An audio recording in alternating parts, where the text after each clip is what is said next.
There's a lot going on YouTube about the Jonathan Kuminga conversation, which is great. A lot of different perspectives, disagreement. I wonder if I'd throw this out there, though, just real quick. So I know we're sitting here, and I'm always interested by what the guys will say publicly, okay? Because, yes, I do think you can translate some things from that, and I know that is a big part of how we all receive sports. Most of us only know what is said to all of us. They call it a press conference because the press gets to hear it. There's a lot of other stuff going on behind closed doors.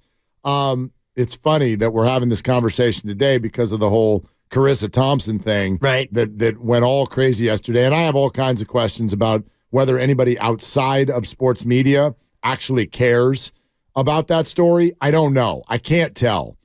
But in terms of accuracy and whatnot, sure, we are show hosts. I know you and I do not consider ourselves journalists, at least not with this job. We are opinionists. And we entertainers. Are, right, just like all of you listening, we're allowed to form our opinion any old way we choose. But I do wonder if some of you think that when we have an opinion about commentary that's said at a press conference, if you think we're just like, oh, Steve Kerr said the word powders. Okay, Kuminga, that must be you. And we're just pulling that out of our wahoo. Do you think it's, I want to ask for you listeners, do you think it's possible? I think it's possible. I know it's not our reputation always in the sports radio world. Right. Do you think it's possible that maybe it's based on a little bit more than that? Do you think maybe we talk to people who are at least in the periphery of what is actually going on with these teams? Of course we do. And you and I do 4 hours together, 4 hours and 15 minutes if you count the crossover, my favorite part of the show maybe, with the four of us in here. We do 4 hours together, and in the 20 hours that we aren't on the radio, we don't just sit there and troll Twitter. We talk to people, you talk to people, I talk to people, Steiny, Goo, Joe and Bonte, especially Bonte, who's more connected to this team than anybody on the station. We all talk to people in and around, use the word periphery, and that's a good way to describe it. I didn't call Kuminga personally when I heard the powder comment and say, hey, Jonathan, is he talking about you? Hey, Jonathan, you pouting? Hey, Chris Paul, you pouting? Right. But you get a sense for, the people that we know who cover the team, the people that we know who are a part of the organization, and they don't have to tell us on the record or even off the record. You get a sense that when Steve Kerr says what he says, it's not hard to draw a line toward who he might be talking about. Especially when we know what we know. Right. Okay, so do you want me to let the cat out of the bag? Well, the organization has some thoughts and concerns about Jonathan Kuminga so far. Not a ton. They still like him. Do they love every single piece of the last 3 years? Is he, quote unquote, where they would hoped he would be at this point? Maybe not. They're not out on Jonathan. If they were, he would be gone. They wouldn't have picked up his option like they did. They're not out on Jonathan. Do they think that he's where he could be? Ready? No. They don't. If you want to take that as a speculative voice, knock yourself out.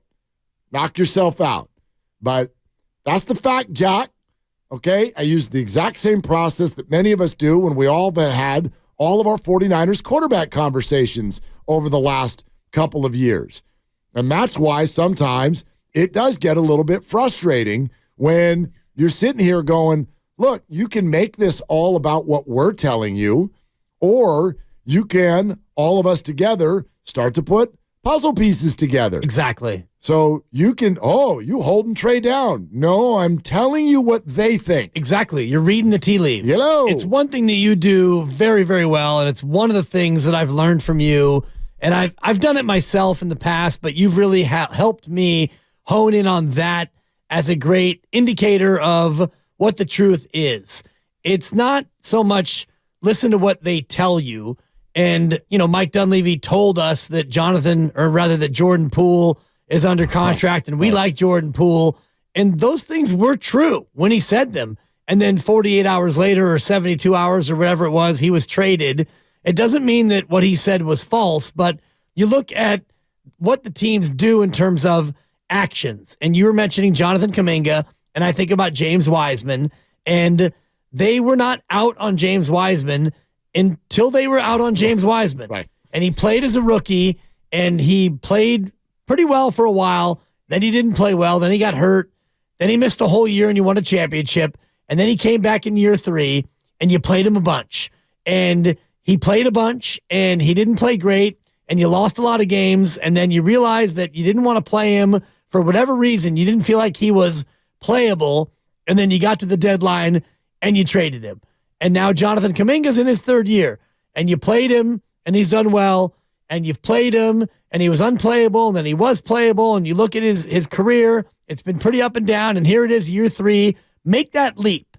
Make the leap, JK. And so far, 12 games in, it's been a little bit inconsistent. Mixed bag, yeah. He seems to be closer to Jordan Poole than he is James Wiseman in terms of permanence. I agree with that. But he's going to he has an NBA future. And he has a Jonathan future Kuminga. here. Yeah, maybe, yeah. I mean, you could get to the deadline and he could be a part of a trade. And he could be at the end of the year and he could be a part of a trade. You don't know that, but it feels to me like they're more invested in Kuminga than they were on Wiseman at this point in his career. Total agreement. I mean, I just think, look at me. Would you consider me a cynical person? No. Yeah, right. At all. But would you consider me a cynical person? At times. Okay, good. I was hoping you'd say that because I am cynical. Yeah, and by the way, great. You're That's not. your question. I think that we all need to have a little bit of cynicism when we look at these things. So in other words, when the organization tells you, look, we think James Wiseman's going to be a star in this league, but he needs to develop into a star, and we don't have time for that because we don't have the minutes to offer him in a development role. We're trying to win a title. All right, let's pull that. And that's sort of a mythical statement. That's not word for word, right? But that's the tone of what was said. So let's pull that apart. Do you believe that the organization believes that James Wiseman is going to be a star in this league? I believe that they thought that for a time. And then the more that they looked at the player that he was and the way he went about improving and the things that they thought that he needed to be better at and didn't get better at, I do think that their tune changed. And it changed to the point where you got to the deadline and you traded him for 5 second-round picks and Gary Payton.